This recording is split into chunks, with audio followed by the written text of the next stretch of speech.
자, 우리가 예수님을 믿기로 결정을 하고 교회 생활을 하게 되면은 기본적으로 이제 암송할 것이 세 가지 정도는 있어요. 하나는 뭐냐면 주기도문이죠. 주기도문입니다. 그래서 이제 정확한 이름은 주님께서 가르쳐 주신 기도이지만 우리가 이제 주님의 기도라 그렇게 이제 우리가 부릅니다. 그리고 또 두 번째로 뭐 똑같은 순서가 있는 건 아니지만 사도신경입니다. 그래서 나는 이것을 믿습니다라고 하는 그런 고백이 되는데, 우리가 주님을 믿는다고 하는 것은 주님의 말씀을 믿는 거거든요. 하나님의 말씀을 이제 하나님을 믿는다고 하면서 하나님의 말씀을 믿지 않으면 그건 하나님을 믿는 것이 아닙니다. 그런데 하나님의 말씀이 창세기서부터 요한계시록까지 꽉 기록이 돼 있어요. 성경 66권이라 그러는데, 근데 그 말씀을 우리가 다 어떻게 정리를 하겠습니까? 또 어떻게 그 말씀을 다 알고 행하면서 살 수 있겠어요? 그래서 이제 그 말씀들을 놓고 그 말씀을 압축을 해서 내가 그리스도인으로서 나는 이것을 믿습니다라고 고백하는 것이 그렇게 사도신경입니다. 그래서 이제 우리가 함께 모여서 뭐 기도를 하기 전에 뭐 찬송을 부르기 전에 우리가 믿음을 함께 고백하십시다, 또는 우리 신앙을 함께 고백을 하십시다. 그러면은 사도신경을 이제 우리가 나는 전능하신 하나님, 창조주 하나님을 아버지 창조주 하나님을 믿습니다 하는 그런 고백을 합니다. 그리고 또 하나가 이제 뭐냐면 오늘 우리가 이제 읽었던 본문에 나오는 십계명입니다. 하나님께서 이제 모세를 통해서 이스라엘 백성들을 애굽의 노예에서 해방을 시키시고 그들을 다 홍해 건너고 광야로 인도하시면서 가나안 땅에 이제 이르기까지 인도에 가시는데, 그 모세를 불렀던 시내산에 이스라엘 백성들을 다 인도해 오셨어요. 그 시내산에서 하나님께서 그들이 이제 하나님의 사람, 하나님의 백성으로 살아가는 삶의 규범을 주시기 위해서 이제 주신 것이 십계명입니다. 근데 이제 신명기 그 6장에 가서 보면 십계명을 주신 이유를 말씀을 하고 있어요. 우리의 날이 장구하게 하고 복을 누리게 하기 위해서다. 그러니까 장구하다는 것은 오래 장수하게 하면서 하나님의 복을 누리게 하기 위해서다. 그렇게 이제 그 말씀을 하셔요. 그래서 신명기 그 6장에 가서 보면은 잘 들어라 이제 그 말씀을 하는 거예요. 쇠마라고 그러는데 제 신명기 6장 1절에는 들어라 하면서 메시지가 나오고 있습니다. 우리가 늘 들어야지 되는 하나님의 말씀인 성경은 하나님께서 한 1500여 년에 걸쳐서 30명이 넘는 사람들을 동원을 해서 그 말씀을 우리에게 주신 거예요. 근데 디모데후서 3장 16절의 말씀에 보면은 이렇게 말씀하고 있어요. 모든 성경은 하나님의 감동으로 되었다. 이렇게 말씀해요. 그러니까 성경은 하나님께서 직접 써서 우리에게 준 게 아닙니다. 만약에 그게 있으면 우리는 지금 난리 날 거예요. 하나님이 직접 성경을 쓰셔서 준 것이 아니고 사람들에게, 하나님이 부른 그 사람들에게, 쓰시려 하는 그 사람들에게 하나님의 영, 성령을 부어주셔서, 그래서 그 성령의 감동으로 인해서 그 감동을 받은 사람들이 그 써서 우리에게 주어진 겁니다. 근데 그 방대한 성경 속에 하나님께서 직접 기록했다고 하시는, 하나님께서 직접 기록해 주셨다고 하는 내용이 딱 한 군데 있습니다. 여러분 출애굽기 24장 12절 말씀인데 이 말씀을 한번 우리 같이 읽어볼까요? 같이 읽어보겠습니다. 여호와께서 모세에게 이르시되 너는 산에 올라 내게로 와서 거기 있으라. 내가 그들을 가르치도록 내가 율법과 계명을 친히 기록한 돌판을 내게 주리라. 여기 친히 기록한 것, 이거를 우리가 옛날 성경이 우리 새로 번역되기 전에는 친히 손으로 기록한 것이라고. 이게 뭐냐면 십계명입니다. 여러분 십계라고 하는 영화를 보신 분들이 계시죠? 아마 연습 다 알 거예요. 이게 67년 된 영화입니다. 56년인가에 이제 그 만든 영화인데, 이제 모세가 시내산 위에서 그 십계명을 받는 그런 이제 그 장면이 거기에 나와요. 나오는데 지금도 뭐 영화가 계속 그 TV에서 이제 하고 있는 그런 내용인데 이 영화를 만든 사람이 감독이 세실 B 데빌이라는 감독인데 67년 전에 그런 영화를 만들었어요. 근데 거기에서 제일 감동되는 것이 십계명이 돌판에 새겨지는 장면이에요. 그건 잊어지지가 않아요. 하나님께서 그 시내산 그 위에 큰 절 벽에 말이죠. 불꽃이 확 일어서 나오더니 그 벽에다가 팍 글씨를 새기는 거예요.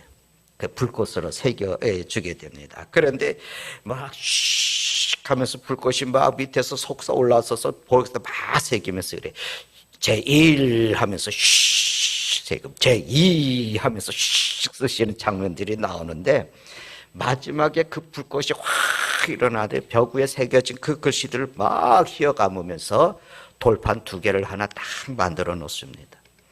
그리고 그 첫 번째 돌판에는 1계명에서부터 4계명까지를 기록을 해놨고 두 번째 돌판에는 5계명에서 10계명을 기록을 해놓습니다.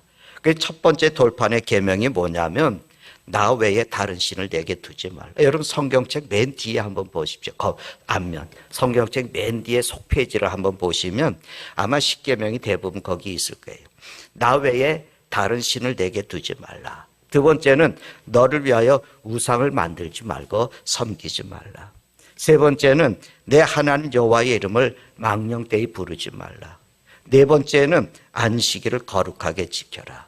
이거는 우리가 하나님과의 관계를 말하세요. 우리가 하나님과의 관계를 맺는 것을 말하는 거예요. 그런데 이제 두 번째 돌판에는 무슨 이제 그 계명을 썼냐면 다섯 번째죠. 그런 내 부모를 공경하라. 여섯 번째는 살인하지 말라. 일곱 번째는 간음하지 말라.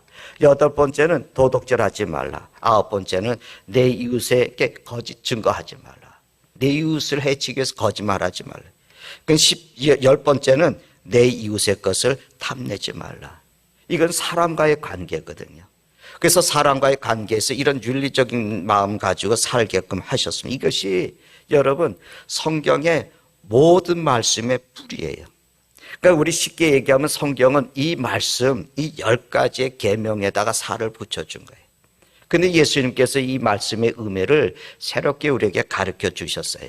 마태복음 22장 37절부터 40절에 나오는 말씀인데 마태복음 22장 37절에 이런 말씀이 있어요. 예수께서 이르시되 내 마음을 다하고 목숨을 다하고 뜻을 다하여 주 너희 하나님을 사랑하라.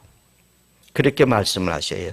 그러면서 이것이 22장 38절에 이것이 크고 첫째 되는 계명이요.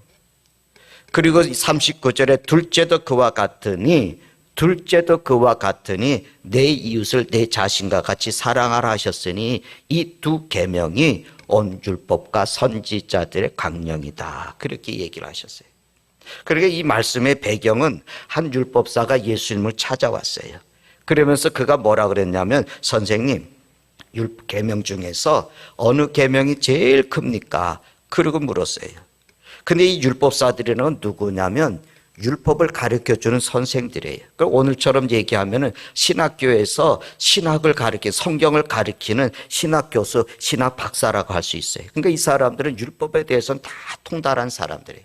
근데 예수님에게 와가지고 선생님 계명 중에서 어떤 게 제일 큽니까? 이렇게 이제 그 질문을 했는데 근데 성경에 뭐라고 얘기했냐면은 예수님을 시험해서 예수님을 넘어지게 하기 위해서 그렇게 질문을 했다는 겁니다. 그런데 예수님께서 그 질문에 예수님께서 그 질문에 시험에 올무에 걸려 넘어지 않고 그리고 말씀을 이제 가르쳐 주신 거예요. 그러니까 율법은 613가지로 구분을 했습니다. 근데 이렇게 613가지 성경의 말씀을 정리해 갖고 613가지로 구분한 사람들이 누구냐면 율법사들이거든요. 그래서 그 사람들이 그 중에서 613가지 중에서 248개는 적극적으로 하라, 무엇을 하라고 하는 것이고 나머지가 몇 개죠? 365개는 무엇을 하지 말라고 하는 그런 그 계명으로 분리를 해놨어요. 그래서 이제 늘 이걸 가지고 그 사람들은 뭐가 크지? 이게 크다, 저게 크다 하면서 논쟁을 했습니다. 예수님은 지혜롭게 그들의 논쟁에 끌려가지 않고 그 율법사들이 그렇게 중요하게 여기는 율법의 말씀을 가지고 대답을 하셨어요. 그래서 신명기 6장 5절의 말씀에 너는 마음을 다하고 뜻을 다하고 힘을 다하여 내 하나님 여호와를 사랑하라. 그래서 첫째가 뭡니까? 그러니까 너 마음을 다하고 뜻을 다하고 그리고 너 목숨을 다해서 하나님을 사랑해. 이렇게 얘기하셨어요. 그런데 여러분 굉장히 중요한 말씀이 하나 나오는데 마태복음 22장 39절 첫 마디가 뭐라 그랬습니까? 둘째도 그와 같으니. 네가 마음을 다하고 뜻을 다하고 목숨을 다해서 하나님을 사랑하는 것이 첫째가 되는 것인데 둘째도 그와 같아. 이게 무슨 말이겠습니까? 둘째라고 해서 첫째보다 못하다는 것이 아닌 거죠. 첫째나 둘째나 똑같다는 말씀을 하는 거거든요. 근데 이 말씀도 주님께서 말씀을 지어낸 것이 아닙니다. 레위기 19장 18절에 뒤에 나오는 말씀을 인용을 하신 거예요. 그래서 거기에 후반 뒤에 하반절에 내 이웃 사랑하기를 내 자신과 같이 사랑하라. 나는 여호와이니라. 이 말씀을 해요. 그러니까 내 이웃을 네 몸처럼 사랑하는 것이 이게 첫째 되는 계명하고 똑같은 거야. 하나님을 사랑하는 거하고 이웃을 사랑하는 것이 중요한 거야. 말씀을 주셨어요. 그런데 오늘 말씀에 레위기 19장 18절 맨 뒤에 나오는 말씀이 뭡니까? 나는 여호와이니라. 이 말은 하나님이 하신 말씀이다 이 말이에요. 이 말은 하나님이 하신 말씀이라는 거예요. 가볍게 듣지 말라는 겁니다. 그리고 여러분 마태복음 22장 40절 말씀에 결론적인 얘기를 예수님께서 뭐라고 하셨냐면 이 두 계명이 온 율법과 선지자의 강령이다. 뭐가요? 하나님을 사랑하는 거하고 그리고 이웃을 사랑하는 거. 이 율법과 선지자의 강령이라는 것이 뭐냐면 성경을 말하는 거예요. 성경은 하나님을 사랑하는 것하고 이웃을 사랑하는 것, 사람을 사랑하는 것이 성경의 핵심인 것이다. 예수님께서 율법사하고 토론 논쟁의 자리에 있었을 때 그때는 우리가 읽고 있는 신약 성경, 마태복음, 마가복음, 누가복음 이 성경들은 없었어요. 근데 여기서 말하는 성경이라고 하는 것은 뭘 얘기하면 구약을 얘기하거든요. 근데 그때는 신약이 없었으니까 구약이라는 성경이 없는 거죠. 그때는 구약이 아니라 그냥 성경이죠. 경. 그렇게 불렀죠. 그런데 그때 성경은 뭐라고 불렀냐면 율법과 선지서 또는 율법과 예언서 이렇게 이제 불렀어요. 왜냐하면 그 성경의 핵심이 율법서, 이제 율법서, 창세기, 출애굽기, 레위기, 민수기, 신명기라는 그것이 그 당시에 성경이었고 예언서, 선지자들을 통해서 주셨던 말씀들이 성경을 이루고 있었어요. 그래서 예수님께서 이 두 계명이 하나님을 사랑하는 것하고 사람을 사랑하는 것이 율법과 선지자의 강령이다 말씀은 이 두 개념이 하나님의 말씀의 핵심이다 이런 말씀입니다. 그러니까 여러분 성경은 하나님 사랑하는 것하고 사람을 사랑하는 두 개의 이 골격 위에 세워진 것이다. 근데 이 하나님을 사랑하고 사람을 사랑하는 것을 우리가 한자고 사자성어로 뭐라고 그럽니까? 경천애인 그러잖아요. 그렇잖아요. 그렇다면 주님을 믿는 그리스도인들의 삶은 뭐냐면 경천애인이에요. 이것이 그리스도인들의 삶의 핵심입니다. 하나님을 사랑하고 사람을 사랑하는 삶, 그것이 믿음으로 살아가는 삶이고 이렇게 사는 성도들이 성숙한 그리스도인입니다. 우리가 예수님을 나의 주 나의 하나님으로 고백할 때부터 우리가 신앙의 생활을 시작하는 거거든요. 예수님을 내가 만나서 예수님은 나의 하나님이십니다. 그러면서 내가 나 이제 예수님을 믿겠습니다. 그렇게 고백하면서 내가 신앙의 생활이 시작이 되죠. 그러면은 하나님하고 나하고의 관계 속에서 인격적인 관계가 맺어지게 되는 거예요. 그래서 내가 하나님을 믿게 되잖아요. 그래서 하나님의 내가 믿지 못하면 그분의 인도함을 따라서 내가 갈 수 없잖아요.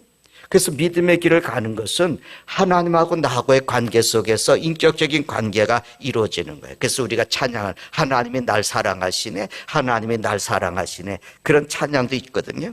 그럼 그렇게 되면 어느 날 모든 것이 다 하나님과의 관계 속에서 나에게 집중이 되어집니다. 내가 오늘 아침에 이렇게 일어나서 아침에 해 뜨는 것을 보고도 하나님 감사합니다. 오늘도 나에게 저 해를 주시는군요. 새소리가 찌찌찌 저희가 사는 아파트에는 아침에 일어나면 새소리가 찌찌찌 나요. 근데 그냥 생각 없이 우리가 지나갈 수도 있지만 하나님과의 관계 속에서 내가 하나님의 사랑을 생각하게 되면 그 새소리도 듣는 것이 하나님께서 내게 이렇게 아름다운 새소리를 들을 수 있는 마음의 여유도 주셔서 감사하다. 이제 우리가 그렇게 살아가게 돼. 그래서 우리의 신앙이 하나님과의 관계 속에서 내 신앙의 생활이 진행이 됩니다. 그런데 우리 신앙이 하나님이 나를 사랑하신다. 내가 그래서 하나님을 사랑합니다. 여기서 내 믿음의 삶이 멈춰버리게 되면 여러분 우리의 삶이 어떻게 될까요? 행복해질까요? 많은 것을 누리며 감격 속에서 살아갈까요?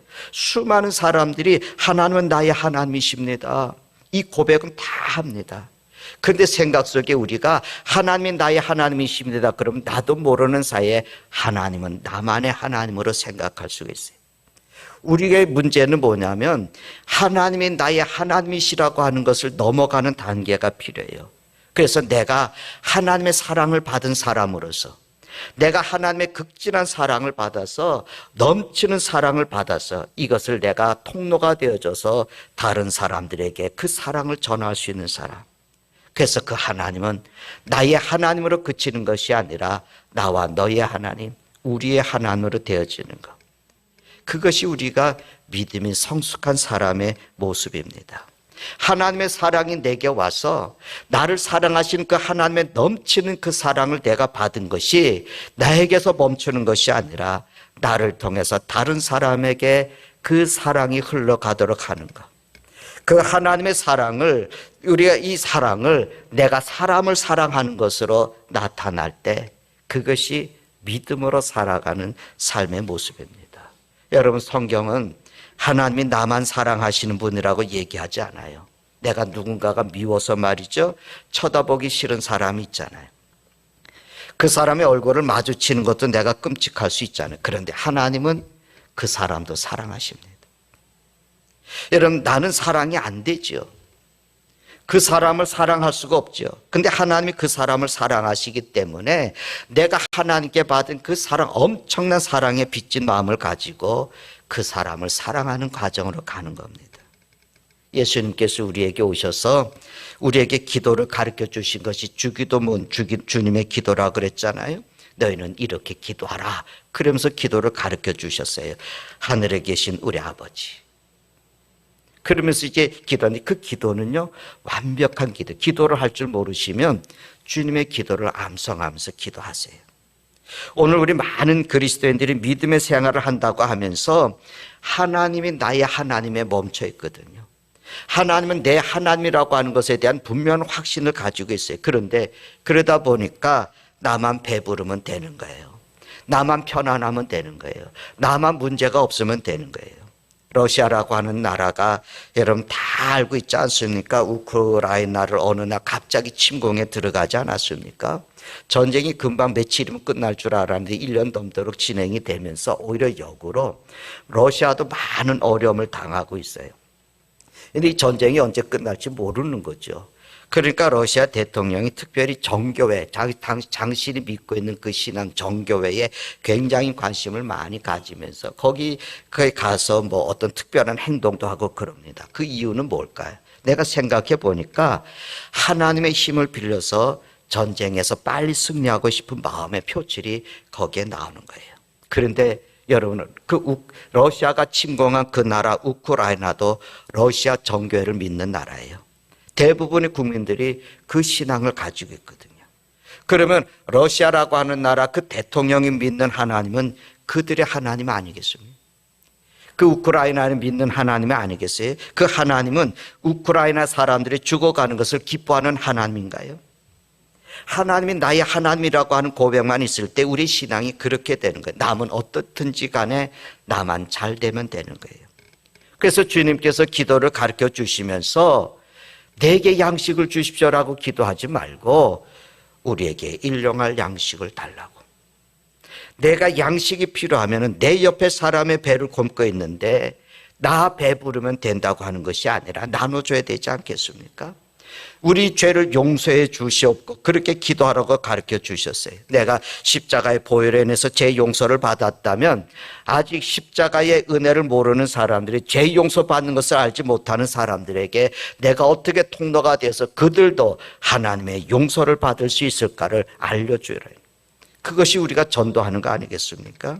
그럼 여러분 믿음이 자라서 성숙해진다고 하는 것이 뭐겠습니까? 여러분 우리가 교회에서 아무리 헌금을 많이 하고 직분이 목사고 장로라고 해도 내가 교회에 나서 모든 봉사에 다 빠지지 않고 봉사를 해도 우리들의 눈에 여러분의 눈에 내 이웃이 보여지지 않으면 내 이웃이 내 눈에 보여지지 않으면 나는 아직도 미숙한 그리스도인이라는 겁니다.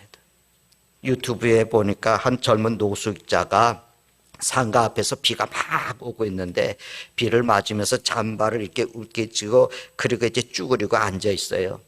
그런데 아마 그건 뭘 테스트하는 그 영상일 것 같아요. 길에 가는 사람들이 힐끗힐끗 쳐다보는 겁니다. 그 비가 많이 오는데 비 맞은 채로 쭈그리고 이렇게 있으니까 그 어떤 사람은 우산을 쓰고 한참 주시하고 있는 거예요.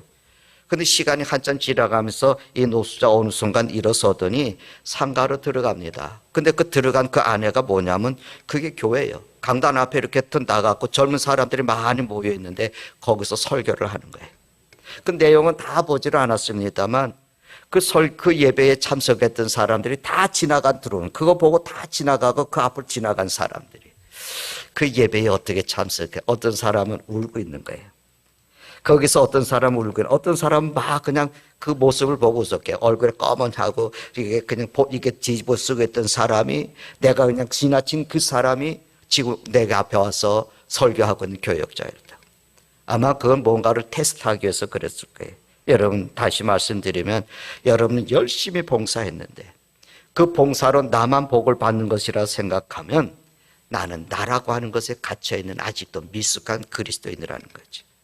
성숙한 믿음은 어느 순간에 하나님이 나의 하나님이시라고 하는 것에서 벗어나서 우리의 하나님이라고 하는 것이 느껴져야 돼요. 내 하나님이 저 사람의 하나님이고 저 사람이 아픔이 내 아픔으로 느껴지게, 저 사람의 불편함이 나의 불편함으로 느껴지고 저 사람의 고독함이 내게 고독함으로 다가와서 내가 저 사람을 위해서 내가 가지고 있는 작은 힘으로 내가 무엇을 해줄 수 있을까? 내 마음에 내 눈이 이웃을 향해서 볼 수 있고 내가 열려 있을 때 그 사람이 성숙한 믿음의 길을 걸어가는 사람입니다. 왜요? 하나님의 사랑과 사람을 사랑하는 것이 율법과 선지자의 가르침의 핵심이고 십계명의 핵심인 거예요. 십계명의 말씀이 그걸 하는 거예요. 하나님을 사랑하면 적어도 하나님 외에 다른 걸 섬기지 않아야 되죠. 하나님을 사랑하면 적어도 우상의 하나님을 빗대지 않아야 되잖아요. 사람을 사랑하면 부모를 공경해야 되잖아요. 사람을 사랑하면 여러분 남의 것을 탐내지 말아야 되잖아요. 다른 사람을 해하기 위해서 거짓말을 하지 말아야 되잖아요. 우리가 주님으로 고백하는 예수님은 어떠신 분이에요? 예수님은 하나님 아버지의 권세를 다 받으시고 이 땅에 오셨어요. 이 땅에 오셨습니다. 그런데 그분은 십자가를 지시면서 고백하는 말씀 있잖아요. 십자가 지시면서 나의 하나님 어찌하여 나를 버리시나이까, 그 고백하시죠. 주님에게도 하나님은 나의 하나님이셨어요. 주님에게도 하나님은 나의 하나님. 그런데 우리 주님은 자신의 모든 것을 우리를 위해서 버리시는, 자신의 그 하나님과의 사랑, 하나님이 당신에게 주신 모든 것을 우리를 위해서 다 내어주신 분이 하나님이십니다. 우리는 누굽니까? 우리는 그리스도인입니다. 예수님께 속해 있는 사람이에요. 예수님을 따르는 사람들이에요. 다시 다른 말로 하면 우리는 예수처럼 사는 사람입니다. 그 사람이 성숙한 사람입니다. 여러분, 성숙한 그리스도인들은 하나님께 받은 그 사랑을 나에게 멈춰두는 것이 아니라 이웃에게 흘러가게 하는 거예요. 저는 그 모래시계 여러분 보시지 않습니까? 모래시계를 이렇게 한 번씩 이렇게 볼 때마다 참 신기해요. 그 모래시계가 앞에 우리 위에 모래가 있잖아요. 위에 있는 모래가 아래로 다 흘러가는 그 시간을 재서 이제 타임을 정하고 있는 거 아니겠습니까? 그 중간에는 움푹 이렇게 파져 있는 것으로 모래가 가나게 흘러가요. 시간이 지나가면 위에 있는 모래가 다 아래로 흘러갑니다. 거기를 꽉 졸라매고 있으면은 그 위에는 모래가 흘러갈까요? 흘러가지 않죠. 그러면 그때부터는 별 가치가 없어요. 뭐 그 통 속에 모래 담아 놓는 것이 무슨 의미가 있겠습니까? 근데 이 모래가 흘러가서 위에 있는 모래가 아래로 다 내려가 또 위에다 올려놓으면 또 다 아래로 다 내려가.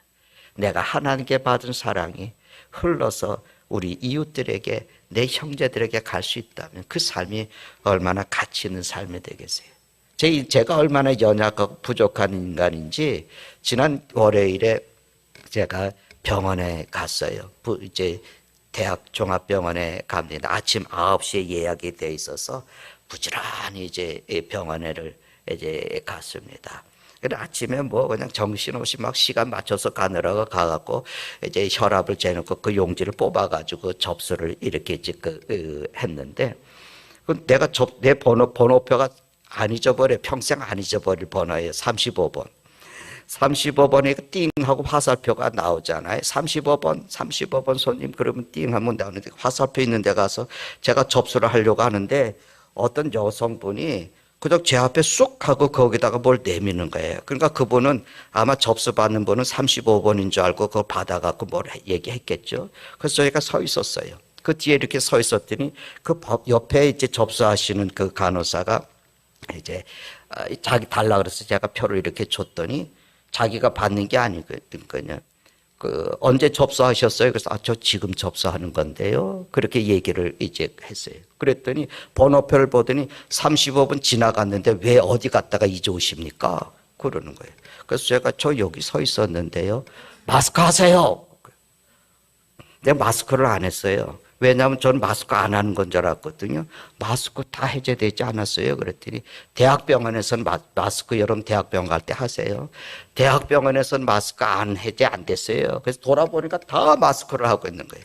주머니를 뒤져보니까 마스크가 있었어요. 마치. 그래서 이제 마스크를 입에다가 하고 그랬더니 막 짜증을 내. 그래서 제가 아가씨 오늘 아침에 속상한 일이 있었어요. 아가씨가 속상하니까 내가 오늘 아침에 기분이 나쁘네. 기분이 나빴어요. 네. 제 기분 나쁘면 얼굴 표정이 달라지겠죠. 아가씨 나 기분이 나쁘네. 그렇게 얘기했더니 가만히 있는 거예요. 그 옆에 있는 분이 이분이 앞에 서 있는데 저 여자분이 먼저 들어온 거야. 그래서 이제 그 무마대가 했어요. 그 접수를 해놓고 제가 이제 의사를 만나기 위해서 기다리고 있는데 그 아가씨만 보이는 거예요. 내 눈에는. 저게 또 무슨 짓 하나 보자. 저게 또 다른 사람한테 무슨 짓 하나 보자. 그게 보이는 거예요. 그랬더니 여전히 다른 사람한테 또 그러고 있어요. 한 번은 그냥 하더니 아무게 얘기하면 당신 누구 이름을 보는데 다 노인들이잖아요. 거기 가는데. 누구 이름을 불렀는데 엉뚱한 사람하고 얘기하니까 그 아가씨는 이 사람이 또 부른 이 사람인지 알고 설명해줬는데 난 자기는 못 알아듣고 그러니까 나중에 다른 사람이 저것도 봐라 저것도 봐라 저것 봐라. 내가 가서 한마디 또 해줄까? 제가 또 그러면서 이제 의사를 만났거든요. 의사가 얼마나 친절한지 몰라요. 그 의사를 만나고 나와서 이제 다음에 진료를 내가 예약하기 위해서 또 옆에 있는 다른 판이 나눠져 있는데 옆에 있는 진료 예약하는 데 가서 얘기하는데 그분이 그 간호사가 얼마나 상냥하고 얼마나 친절하게 웃으면서 대해준지 몰라요. 제가 싹 마음이 녹아졌어요. 그런 며느리 얻으면 좋겠어.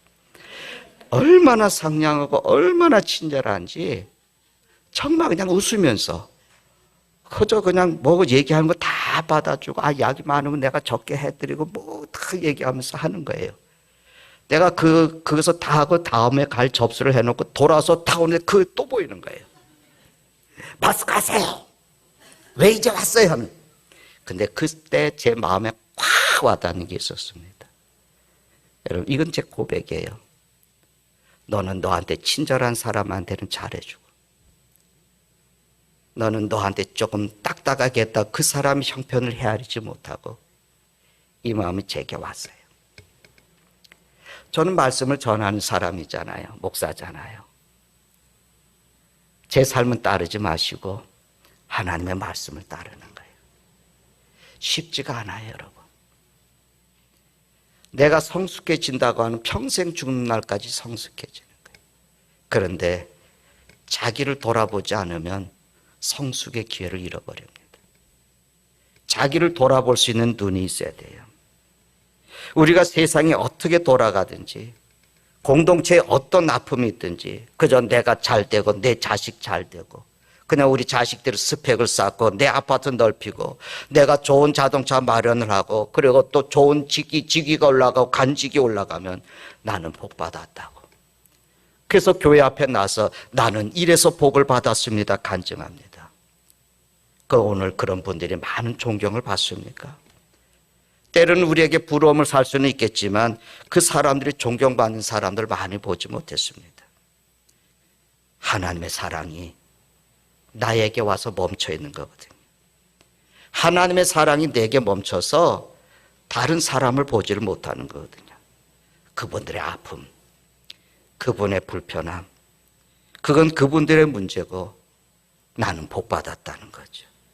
만약에 우리가 그런 신앙을 가지게 되면 여러분 언제나 나의 하나님하고 너의 하나님은 다릅니다. 그래서 내가 그 사람을 하나님의 이름으로 공격을 해도 하나님의 이름으로 그 사람을 죽여도 나는 죄로 생각하지 않습니다.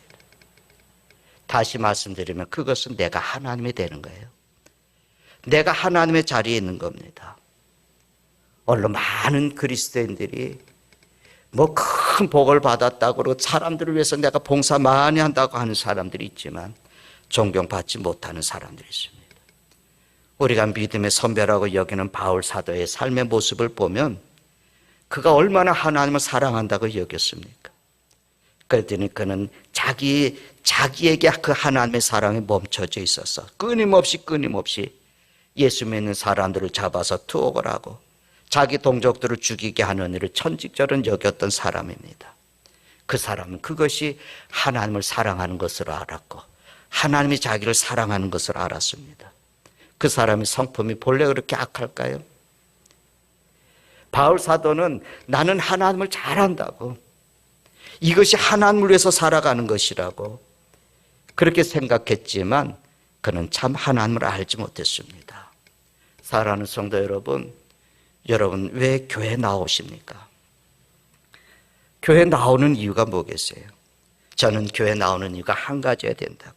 우리가 하나님의 사랑을, 그 지극한 하나님 사랑, 가장 큰 사랑, 우리가 아가페라고 그러잖아요. 그 하나님의 사랑을 자신을 십자가에 내어주시기까지 하신 그 하나님의 사랑을 베풀어 주신 그 하나님, 엄청난 사랑을 우리에게 주신 그 하나님을 우리가 예배하면서 우리가 그 하나님의 사랑을 힘입어서 이 세상에서 그 사랑의 증인으로 살아갈 그 은혜를 힘입는 겁니다. 그래서 그 은혜를 가지고 한 주간을 또 살아가는 거예요.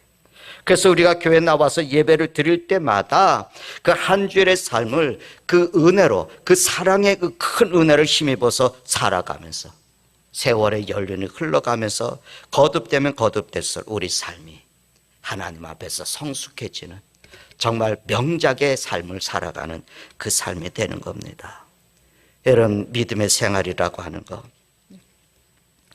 베드로 사도는 베드로후서 3장 17, 18절에 뭐라고 말씀했냐면 이런 얘기를 했습니다. 사랑하는 자들아, 그러면서 18절에서 오직 우리 주 고 구주 예수 그리스도의 은혜와 그를 아는 지식에 자라가라, 그런 말씀을 해요. 3장 18절에 지식에 자라가라, 예수 그리스도의 은혜와 그를 아는 지식에 자라가라. 이건 여러분 지식을 키워가라는 게 아닙니다. 하나님을 아는 지식을 키워가라는 것이 아니라 하나님 안에서, 그 사랑 안에서, 그 큰 은혜 안에서 내가 자라가라. 다시 말씀드리면 성숙해지라고 하는 말씀입니다. 여러분 믿음은 머리에 지식을 쌓아두는 것이 아니라 말씀을 삶으로 실천하는 겁니다.